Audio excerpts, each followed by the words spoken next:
काबिल सद एहतराम बुजुर्गों, नौजवान साथियों, आज जुमातुल मुबारक शाबानुल मुअज्जम का आखिरी जुमा है और अभी चंद ही दिन के बाद रमजान शरीफ शुरू हो जाएगा। नबी पाक सल्लल्लाहु अलैहि वसल्लम रमजान की आमद से पहले यानी शाबान के आखिरी दिनों में सहाबा को जमा फरमाते थे और उनके दरमियान खुतबा इरशाद फरमाते थे और नसीहत करते थे, समझाते थे कि अब जो महीना तुम्हारे दरमियान आ रहा है वो बड़ा बरकत वाला महीना है। ये हमारे प्यारे आका और मौला सल्लल्लाहु अलैहि वसल्लम की सुन्नत मुबारक है और आपकी आदत मुबारक है। तो आज जुमा में इसी हजूर की सुन्नत को हम बयान करेंगे और ये बात सीखेंगे, समझेंगे कि अब रमजान आ रहा है तो हमें अपने घरों में ये बात बतानी है कि वो महीना आ रहा है जो बरकत वाला है। यानी नबी पाक सल्लल्लाहु अलैहि वसल्लम ये समझाते थे अपने सहाबा को और हमें ये तालीम मिल गई कि हमने भी अपनी औलाद को समझाना है। कम से कम पता तो सबको ही होता है, फिर सहाबा को पता नहीं तो फिर किसको पता है। फिर भी हुजूर सबको जमा करते तो समझाते कि वो महीना आ रहा है जो बड़ी बरकत वाला है। अब ये बात हम कम से कम एक बार, जो दादा है वो अपने पोतरों को, पोतियों को, नवासों को, नाना नवासियों को, बाप बच्चों को, शौहर बीवी को, बड़ा भाई छोटे भाइयों को एक दफा तो कम से कम बोले ना कि वो महीना आ रहा है जो बड़ा बरकत वाला है और हमने उसका अदब करना है और एहतराम करना है। ये नबी पाक अलैहिस्सलाम का तरीकाकार है और हुजूर जाने आलम अलैहिस्सलाम इसलिए समझाते थे कि रमजान जाहिर सी बात है 12 महीने के बाद आता है। बाज दफा एक रमजान मिला तो अगला रमजान किस्मत में ही नहीं होता, बंदा मर जाता है। ये भी होता है कि ये रमजान सेहत के साथ मिल गया है, अगली दफा बंदा बीमार हो, क्या पता। आज कुछ 4 पैसे हैं रोटी खाने के लिए, अगली दफा सहर इफ्तार खरीदने के पैसे ना हो। तो रमजान जिसको जो मिल गया उस रमजानुल मुबारक की चाहिए कि बंदा कदर करे और वो कदर कितनी जरूरी है वो इस हदीस से आप अंदाजा लगा लें। नबी पाक का फरमान है, सहाबा कहते हैं एक दफा रमजान जब शुरू हुआ तो नबी पाक ने सहाबा से कहा कि मेरे करीब आ जाओ। हजूर का जो मिंबर था ना, सहाबा को फरमाया मेरे करीब आ जाओ, तो सारे सहाबा करीब आ गए। तो हुजूर मिंबर पर चढ़े, मिंबर पर जब चढ़े पहली सीढ़ी पर पैर रखा तो फरमाया आमीन। फिर दूसरी सीढ़ी पर हुजूर ने पैर रखा, कहा आमीन। फिर तीसरी सीढ़ी पर पैर रखा तो कहा आमीन। सहाबाई कराम सिर्फ आमीन सुन रहे थे, दुआ नहीं सुन रहे थे। सहाबा के कानों तक वो अल्फाज नहीं पहुंच रहे थे। तो बाद में पूछा कि हुजूर हम वो दुआ नहीं सुन पाए जो आपने सुनी है और उसके ऊपर आमीन कहा है। तो जाने जाना फखरे आलम सल्लल्लाहु अलैहि वसल्लम ने कहा एक सीढ़ी पर मैंने पैर रखा तो हजरत जिब्राईल ने ये अल्फाज कहे कि वो शख्स रहमत से महरूम हो गया जिसने रमजान पाया और रब की रहमत ना पा सका। ये जिब्राईल ने कहा। हजूर जब सीढ़ी पर कदम रख रहे थे तो जिब्राईल कह रहा था कि वो शख्स महरूम हो गया जिसने रमजान पाया और रब की रहमत ना पा सका।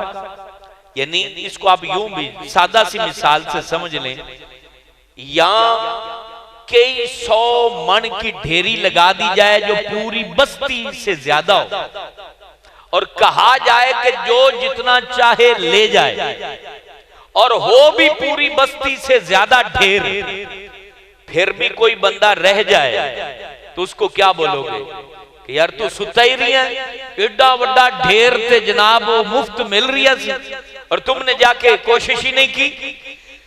रमजान में रब दरवाजा रहमत बंद करता ही नहीं है।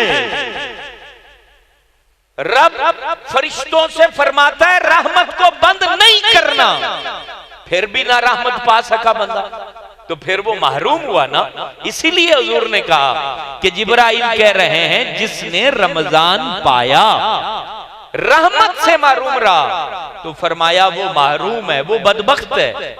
फिर दूसरी सीढ़ी पर पैर रखा तो जिब्राइल ने ये कहा जिसने जिंदगी में मां बाप में से किसी को हयात पाया और रहमत ना पा सका, यानी मखलूके खुदा में नबियों के बाद, सहाबा के बाद, उनका तो जमाना हमने पाया ही नहीं है ना। जो हमारे सामने मखलूक जिंदा है, जिंदा मखलूक में बंदे के लिए रहमत पाने का सबसे एथेंटिक, पावरफुल, मजबूत, काबिले यकीन रास्ता वो मां बाप के हाथ है, वो मां बाप के हाथ है। सबसे काबिले एतमाद और काबिले यकीन जो सबब है वो आपकी मां के हाथ है, आपके बाप के हाथ है। तो जो जिंदगी में उन जिंदा हाथों को पा सका, ये जाहिर सी बात है जब मां बाप मर जाते हैं तो हाथ तो नहीं उठते ना, वो तो फौत हो गए, जान चली गई, फिर बच्चा चाहे अपने मुंह पे वो हाथ मारे या सीने पे उठा के मारे कि अब्बा बोलता नहीं है, तो फिर कोई फायदा नहीं। जिंदगी में जो शख्स अपने हक में मां और बाप के हाथ न उठवा सका और रब की रहमत को ना पा सका, ये जिब्राइल ने दुआ की है और उस दुआ पे किसी मौलवी ने आमीन नहीं कहा, बल्कि ताजदारे कायनात हजरत मोहम्मद रसूलुल्लाह ने आमीन कहा है। मुझे बताइए, जिस दुआ पे मांगने वाला जिब्रील हो और आमीन कहने वाले ताजदारे कायनात हो, तो फिर कबूलियत में कोई शक रह सकता है? ये नबी पाक ने कहा मां बाप को जिंदा पाया और रहमत ना पा सका तो वो महरूम है। महरूम का मतलब बदबख्त है, बदनसीब है वो बंदा के जो अपने मां बाप से अपने लिए रहमत ना मंगवा सके। बाज दफा मां बाप नाराज हो जाते हैं, मामलात हो जाते हैं जिंदगी में, लेकिन एक अर्ज करता चलो, हम तो हफ्ता भर निकाल देते हैं ना कि अम्मा अब्बू नाराज हैं, चलो हौली डाडी मान जाएंगे। एक लम्हा भी ना निकालें उनकी नाराजगी का, एक लम्हा भी। दुनिया के सारे रिश्ते, सारे बेली नाराज हो जाएं, कोई मसला नहीं। मां बाप की नाराजगी एक लम्हा भर भी आपने उनको नाराज नहीं रखना, कदमों में गिर जाना, उन्हें कहे टोका पकड़ दे मेरे टोटे कर दे, मैं नहीं उठना। बाप के पीछे घसीटा जाए तो वो बर्दाश्त कर लो, चमड़ी उधड़ जाए बर्दाश्त कर लो, उनको राजी करो, उनको नाराज न रखो। सब कुछ लुटाना पड़े तो लुटा दो और अपने मां बाप को नाराज मत रखो। उनको राजी करके जिंदा रहो और राजी करके मरो, वरना नबी पाक की ये दुआ हमने आपके सामने पेश कर दी। तीसरी दुआ हुजूर अलैहिस्सलाम कहते हैं, ये मैं आपके सामने सही दीन पेश करता हूं। आप समझते हैं कि हमने अपने पीर साहब के डेरे पे चिल्ला काट लिया और इतने दिन लगा लिया, अब पीर जाने तो आखिरत जाने। अम्मा अब्बू नाराज है तो आपका पीर कुछ नहीं कर सकता, उसके पास कोई अथॉरिटी नहीं है कि आपको बचा ले। ये आप लिख लीजिए और ये मेरी बात पढ़ लीजिए। और पीर तो फिर कई फराडी भी होते हैं जिनके पास दीन ही नहीं है, तो वो आखिरत का ठेका कैसे उठा सकते। तो लिहाजा जितना आप अपने पीर का अदब करते हैं उससे 1000 गुना ज्यादा अपने वालिद और वालदा का अदब करो। पीर का अदब सबको पता है कि हम कितना करते हैं, तो वालिद और वालिदा का अदब उससे 1000 गुना ज्यादा करो। और ये वो अदब है जो रसूल अकरम ने सिखाया कि हमने करना ही करना है। ठीक है ना, कोशिश करें, जो कुर्बानी देनी पड़े दे दें। क्या होता है यार, जिंदगी 4 दिन की है, पता भी नहीं चलता। और बंदा देखता है कि अभी तो हट्टा कट्टा हूं, जवान हूं। ये अभी हाजी बशीर अहमद साहब के साहबजादे जो तीसरे नंबर पे छोटे थे, नदीम अहमद, वो फौत हो गए एक्सीडेंट में, 23-24 साल उम्र। अब उसके मुताबिक तो उसने तो बहुत बड़ा होना था, पता नहीं क्या कुछ करना था, लेकिन तकदीर इलाह में क्या लिखा है ये हम नहीं जानते। तो हमें चाहिए कि अपनी जिंदगी में बिलखुसूस माँ बाप की नाराजगी का तौक गले में डाल के मत मरना। ये मौजू नहीं है, लेकिन हदीस आ गई तो आपके सामने मैंने पेश कर दिया। तीसरी बात जो रसूल अकरम अलैहिस्सलाम ने फरमाई कि जिब्राइल ने कहा जो आपका नाम सुने और दुरूद न पढ़े तो वो भी महरूम है, कि उस टाइम तो रहमत पाने का जरिया था और उसने रहमत नहीं पाई।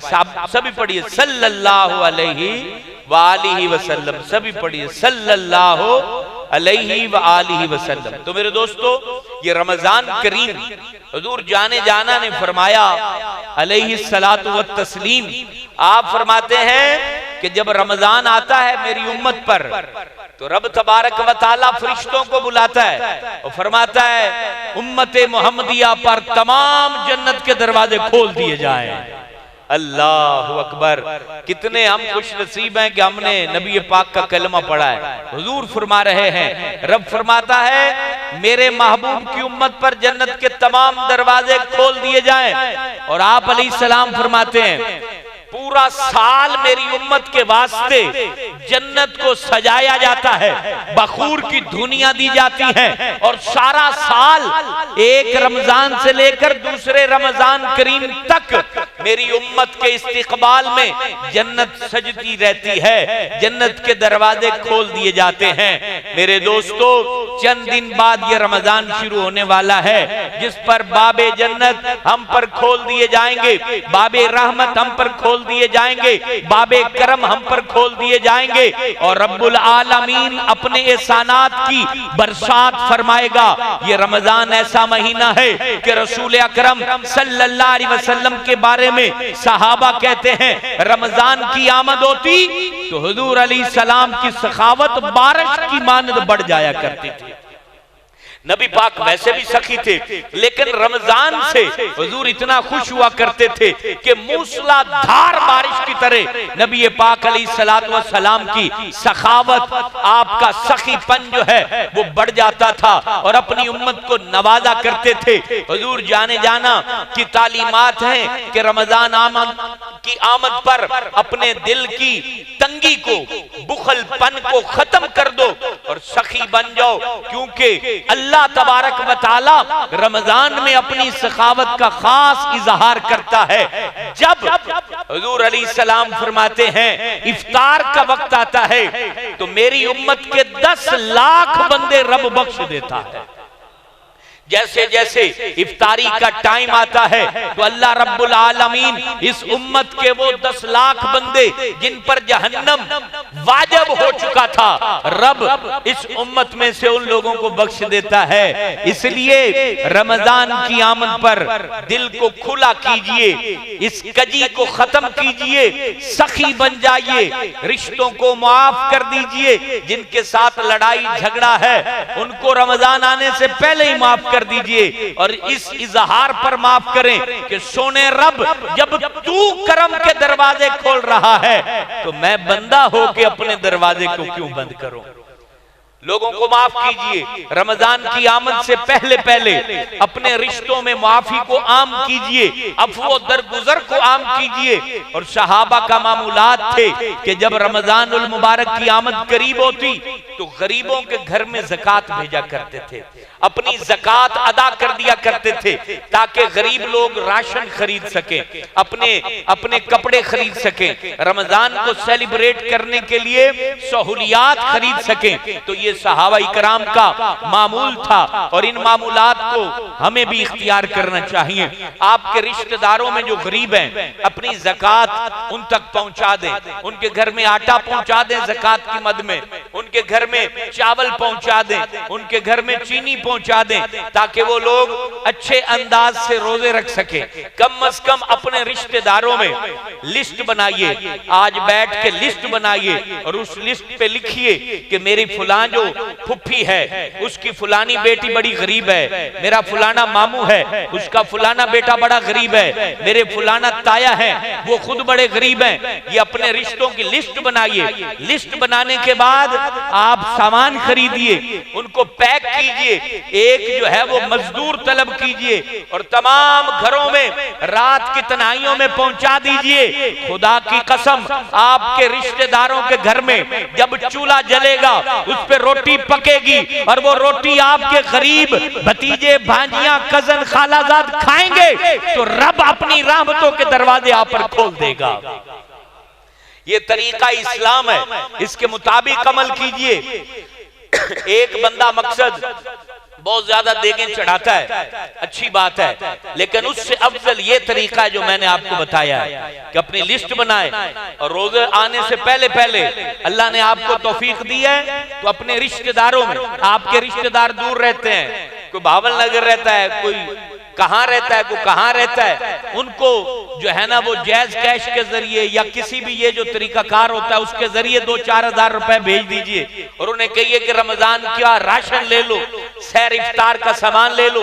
जहां तक आप पैसे पहुंचा सकते हो पैसे पहुंचाओ, जहां तक आप सामान पहुंचा सकते हो सामान पहुंचाओ। अपने रिश्तेदारों में रोटी को बांटो, अपने रिश्तेदारों की गुर्बत को तकसीम करो।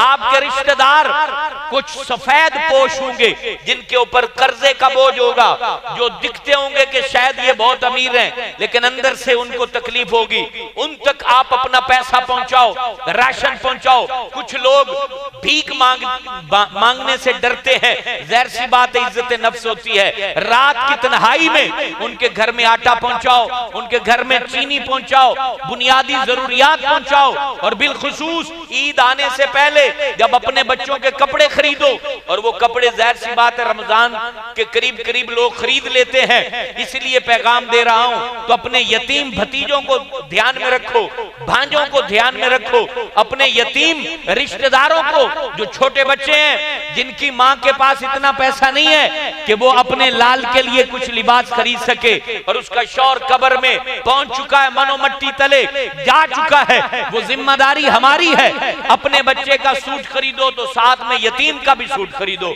हुजूर जाने आलम फरमाते हैं जिस घर के अंदर यतीम की कफालत की जाती हो फरिश्ते उस घर की जियारत करने आया करते हैं। और अपनी बीवी का सूट खरीदो तो मां का लाजमी सूट खरीदो। अपने बाप अगर जिंदा है तो वो जितना भी अमीर है अपने बाप के लिए तोहफा जरूर खरीदो। जब जवान पुत्र अपने डब्बे के अंदर कुछ चीज डाल के अपने बाप के सामने रखता है और कहता है अब्बू जान आप साहिबे सरवत हैं लेकिन आपके बेटे ने ये 1-1 रुपया जोड़ के आपके लिए जूता खरीदा है, इस तोहफे को कबूल कीजिए। खुदा की कसम ये वो चीज है जो आपके बाप की आंख में आंसू ले आएगी और वो खुशी का आंसू अर्शे बारी ताला को हिला के रख देगा और रब इतना राजी होगा कि रब तबारक व तआला फरिश्तों के जरिए आप पर इनाम इकराम की बरसात फरमा देगा। ये वो चीजें हैं जिसकी तरफ हमारी तवज्जो नहीं होती है, जिसकी तरफ हमारी हम समझते हैं शायद बहुत बड़ा मौलवी आएगा हमारे लिए दुआ करेगा, बहुत बड़ा पीर आएगा हमारे लिए दुआ करेगा, हमारे मसले हल हो जाएंगे। अरे ये जो आंख की साइड से खुशी का आंसू गिरता है ना, अब्बू जान की आंख की साइड से हमेशा खुशी का आंसू निकलता है, धीरे धीरे रुक जाता है, उसका सीना जो खुशी से ठाठे मार रहा होता है उस वक्त वो अपने जवान पुत्र की झुकी गर्दन को देखता है, चौड़े सीने को झुका हुआ देखता है और उसके लफ्जों में अदब देखता है और उस वक्त वो अल्लाह रब्बुल आलमीन आलमीन के हुजूर अपनी 1000 ख्वाहिशों के साथ दुआ करता है कि या अल्लाह तेरा शुक्र है तू चंगा पुत्र अता फरमाया है। और ये चीजें हर तरह की दुआ पर हावी हो जाती हैं। तो मेरे दोस्तों ये इख्तियार कीजिए, ये रमजानुल मुबारक से पहले इस तैयारी को अपनाइए और इस तैयारी को सोचिए और इस तैयारी के बारे के अंदर जो है अपने आप को तैयार कीजिए कि हमने रमजान में रब की बेपाया रहमतों को कैसे लूटना है। अल्लाह रब्बुल आलमीन ने तो कुरान में वाज़े तौर पे फरमा दिया है, वस्साइमीना वस्साइमात, रोजा रखने वाले, रोजा रखने वालियां, वल हाफिजीना फुरूजहुम वल हाफिजात, अपनी पारसाई की हिफाजत करने वाले और पारसाई की हिफाजत करने वालियां, ये हैं मुबारक लोग। याद रखें, किसी मामले में रब ने औरत को पीछे नहीं रखा है, औरत को डिग्रेड नहीं किया है। जितने दर्जे मर्द के बयान किए साथ में औरत के भी बयान किए। रब फरमाता है वल हाफिजीना फुरूजहुम वल हाफिजात, अपनी पारसाई की हिफाजत करने वाले और हिफाजत करने वालियां, वज़ाकिरीन अल्लाह कसीरम वज़ाकिरात, रब को याद करने वाले और याद करने वालियां, जिक्र करने वाले, जिक्र करने वालियां। ये मर्द और औरत कौन है? फरमाया अअद्दल्लाहु लहुम मग़फ़िरतम व अजरन अज़ीमा, ये वो हैं कि रब ने इनके लिए बख्शिश भी तैयार रखी है और बड़ा अजर भी तैयार रखा है। यहां मेरे दोस्तों, क्योंकि रमजान करीम के हवाले से मैं गुफ्तगू कर रहा हूं, लेकिन ये आयत जो पढ़ी है ये सूरह अहज़ाब की आयत है। इसमें 10 दर्जात के मर्द और 10 दर्जात की औरतों को रब ने एक साथ बयान किया है। लास्ट में अल्लाह ने कहा है रब को बहुत याद करने वाले। इसकी तफसीर में एक हदीस सुनिए। रब को याद करने का महीना आ रहा है रमजान करीम, अल्लाह की याद में मस्त रहने का महीना। जुमदान एक पहाड़ है मक्का पाक में। तो साहबा कहते हैं कि एक दफा हम नबी पाक के साथ थे और हुजूर वहां से गुजर रहे थे और नबी पाक ने फरमाया ये सामने जुमदान है। ये इशारा करने से मुराद होती कि इसको भी गवाह बना लो, ये सामने जुमदान पहाड़ है। और फरमाते हैं फलाह पा गए, कामयाब हो गए जुदा रहने वाले। साहबा परेशान, हुजूर फरमा रहे हैं कि कामयाब हो गए जुदा रहने वाले। पूछा हुजूर ये जुदा रहने वाले कौन है? तो नबी पाक फरमाते हैं रब को ज्यादा याद करने वाले, रब को ज्यादा याद करने वाले ये कामयाब हो गए। और फिर तिरमिज़ी की हदीस हुजूर फरमाते हैं कुछ लोग ऐसे हैं जिन्होंने रब को इतना याद किया है कि उनका बोझ हल्का हो गया है। क़यामत वाले दिन लोग की पंडा चौक के टुरनगे और ये वो लोग हैं इनका बोझ हल्का कर दिया गया है। ये मैदाने माशर में रब को याद करते करते जन्नत में दाखिल हो जाएंगे। रब को याद कीजिए, रमजान की आमद पर रब का जिक्र कीजिए, अपने कल्बो नजर में अपने मालिक हकीकी की कदर पैदा कीजिए, अपने दिल के अंदर अल्लाह की याद को पैदा कीजिए। लेकिन यहाँ ज़िमनन एक मसला भी अर्ज करता चलूं, रब कह रहा है रब को याद करने वाले मर्द, रब को याद करने वाली औरतें। अब यहाँ एक चीज समझने वाली है, औरतें रब को याद करें तो उनको अपने पर्दे का भी ख्याल रखना है। आजकल हमारे यहाँ रूटीन बन गई है मिलाद शरीफ की, और वो मिलाद इस तरह औरतें मनाती हैं कि उन्होंने दफ रखी होती है, अपनी छल्ले पहने होते हैं और उसके साथ झनकार के साथ दफ बजाती हैं, म्यूजिक की शक्ल बन जाती है, साउंड पर ऊंची आवाज में वो नात पढ़ती हैं। औरत की जो आवाज होती है जब वो शेर पढ़ती है तो जाहिर सी बात है वो उसके अंदर लताफत होती है और उस शेर की आवाज को कम रखना जरूरी है। औरत नात पढ़े, जिक्र करे, तकरीर करे, लेकिन अपनी इज्जत, अपनी पारसाई की हिफाजत के साथ बाउंड्री से बाहर आवाज नहीं जानी चाहिए। उसकी नात की आवाज का जो है वो सबके सामने इजहार नहीं होना चाहिए। पारसा औरत के अंदर पारसाई का होना बहुत जरूरी है। लिहाजा अपने घरों में अगर खवातीन का मिलाद कराएं तो मर्दों के हाथ में होती है सारी बात, ये तरबियत करें कि मिलाद करें, लेकिन साउंड उन्होंने लगाना है तो आवाज को धीमा रखे ना कि वो खवातीन सिर्फ सुने। उसकी आवाज पूरी गली के घरों के अंदर जाए ये मुनासिब नहीं है। और फिर बाज खवातीन बकायदा मेकअप करके अपनी उस नातखानी को सोशल मीडिया पर चलाती हैं, पूरा जो है वो जेवर और ज़िबैश और आराइश के साथ। ये सब गुनाह के काम है।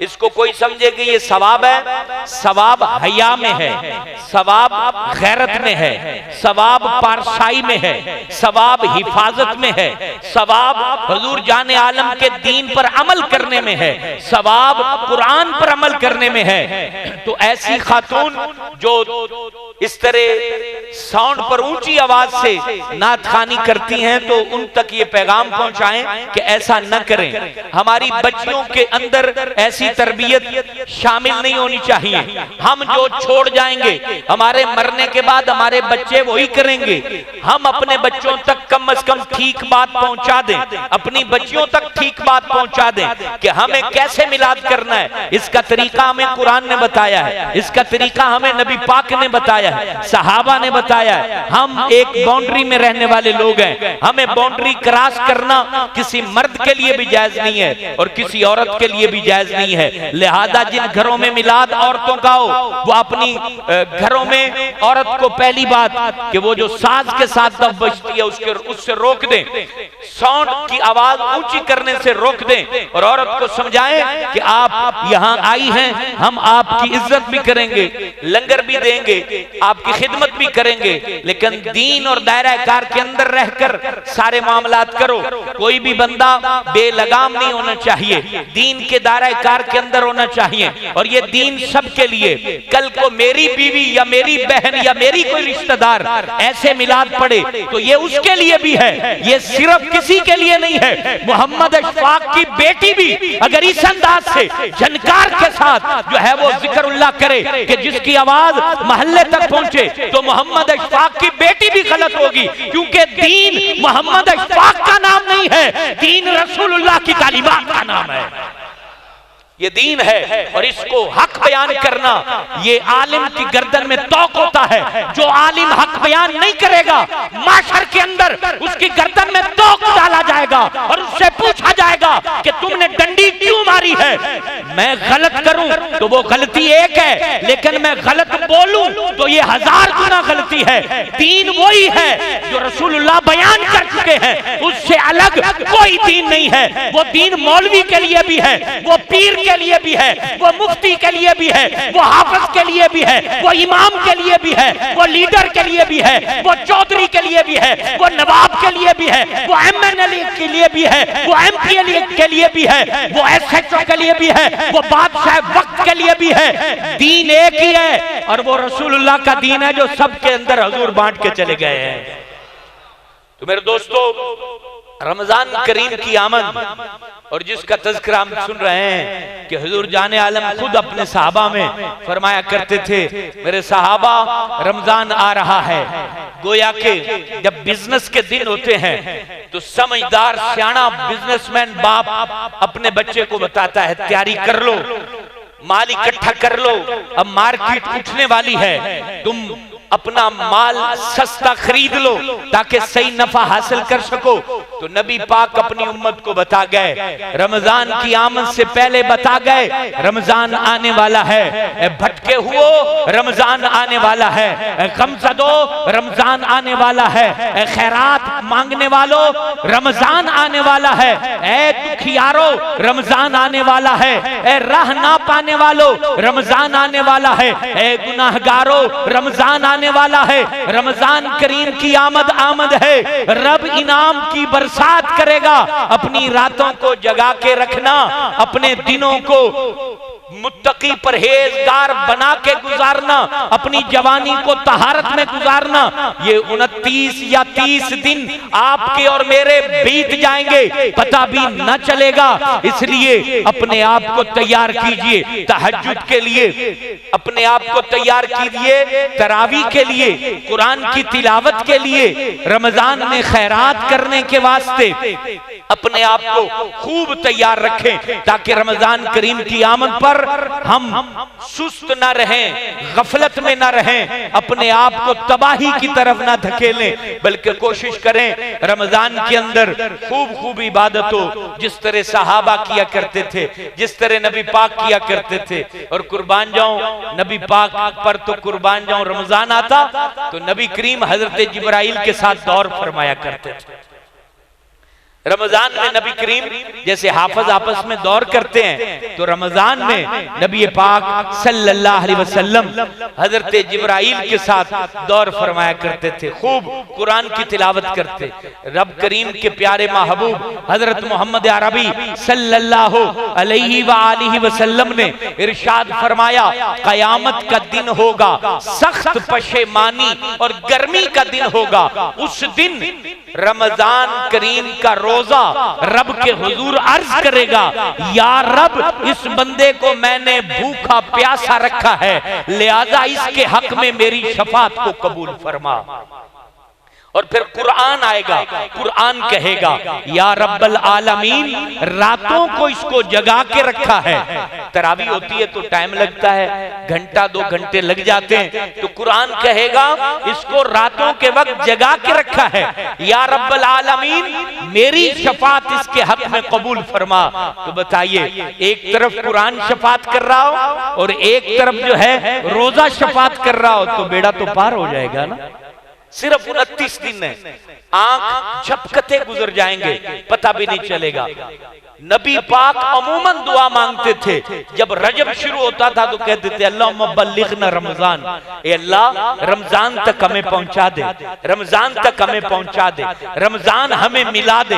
आशिकाने रसूल सारा साल रमजान को मांगते रहते हैं, तलब करते रहते हैं। लोगों, रमजान में शैतान को बांध दिया जाता है। क्यों बांधा जाता है? कभी सोचा? कभी सोचा कि शैतान को रब क्यों बांधता है? ये बड़ी मोहब्बत वाली बात है, इसलिए बांधता है, ए बंदे अब मेरे करीब आ जा। रब चाहता है कि तू उसके करीब हो जा, वो बांध देता है तेरे दुश्मन को कि अब आ जा ना, अब आ जा, अपनी प्यासी रूह को मेरे जिक्र से सैराब कर, अब आ जा, अपनी पेशानी को सजदों की लज्जत से आशनाई दिला, अब आ जा, अपने खुश्क सीने को मेरे नाम के नूर से मुनव्वर कर जा, अब आ जा, मेरे दरियाए रहमत में गोता लगा जा, अब आ जा, अब तो तुझे कोई रोकने वाला नहीं है, अब आ जा, अब तो तुझे कोई रोकने वाला नहीं, कोई टोकने वाला नहीं। अब क्यों नहीं आता? अल्लाह अल्लाह, मुझे बताइए, रमजान में शैतान बांध दिया गया, बाबे रहमत खोल दिया गया, और नबी पाक के जरिए गारंटीड बता दिया गया कि ये महीना बरकतों का महीना है। फिर भी बंदा न चले, फिर भी बंदा न जागे, फिर भी बंदा कुरान को न खोले, फिर भी बंदा रब्बे रहमान को सदा न दे, उसके पास कौन सा बहाना रह जाता है? कौन सा बहाना रह जाता है? कोई बहाना बाकी नहीं बचता मेरे दोस्तों। इसलिए रमजान की आमद पर खुद को अल्लाह ताला के हुजूर पेश करो, कुरान के मुतालिक नियत कर लो। जिनको कुरान आता है कि पूरे महीने में कम से कम एक बार कुरान मजीद खत्म करेंगे, यानी पहले दिन से ही आप एक पारे की तिलावत शुरू कर दे, 30 दिन में 30 पारे हो जाए। जिनको कुरान नहीं आता वो कायदा पढ़ना शुरू कर दे, दुरूद पाक शुरू कर दे, ये मामूलात की नियत करें। और चूंकि वक्त बयान का खत्म हुआ चाहता है, तो रमजान की आमद से पहले दोबारा दोहरा देता हूं, जो दोस्त बाद में आए, गरीब रिश्तेदारों की लिस्ट बनाए, और जो गरीब हैं जो हक के ज़कात रखते हैं, ज़कात के मुस्तहिक हैं, उनके घर में ज़कात भेजें। जो गरीब हैं लेकिन ज़कात के मुस्तहिक नहीं है, उन तक तोहफा भेजें। ये लिस्ट बनाए, ये लाजमी है। ये अपने गरीब रिश्तेदारों तक, यतीम बच्चों की लिस्ट बनाए, उनके लिए जो है वो कपड़े खरीदें, जूते खरीदें, उनके लिए सामाने ईद खरीदें। इंशाअल्लाह ताला ये तरीकाकार अगर हमने अपना लिया ना, तो देखोगे दिल में कैसे रब खुशियों के लड्डू फूटेंगे, रब की तरफ से खुशियां हमारे दिलों की तरफ आएंगी। और एक गुजारिश जो बयान के शुरू में भी कही, रमजान की आमद से पहले माँ बाप को राजी करो। जो मैंने कहा है ना, माँ बाप को राजी करो, पढ़ जाओ, सरे बाजार गिर जाओ, सरे बाजार मट्टी हो जाओ, उनके सामने गिर जाओ। जितनी मिन्नत करनी पड़ती है करो, गिरेबान चाक करना पड़ता है तो करो, कि उनको तुम्हारे ऊपर रहम आए, तुम्हारे ऊपर रहम आए, तुम्हारे ऊपर उनको रहम आए। सबके सामने खुद को जलील कर दो माँ बाप के लिए कि मुझे राजी, मुझसे राजी हो जाओ। और ये सच्ची बात कर रहा हूं, ये मेरे अल्फाज जब हम मरेंगे ना तो कानों में दौड़ेंगे उस वक्त कि किसी ने कहा था, हाय अफसोस ज़बान खामोश हो गई, वक्त खत्म हो गया, अब मैं माफी मांगू तो किससे मांगू? या बाप मर गया, या मां मर गई, या खुद मर गए, किसी को पता? तरतीब आने की है, तरतीब जाने की नहीं है। कई बाप हैं जिन्होंने अपने बेटों को कंधा दिया है। ये 2 दिन पहले की तो बात है, हाजी बशीर अहमद बिरवाल अपने बाप को लख्ते जिगर को कंधा दिया, कब्र में उतारा। कोई जिंदगी का भरोसा नहीं। मना लो अपने माँ बाप को और इन रिश्तों की कदर करो। अल्लाह रहमान हम पर रहम करे।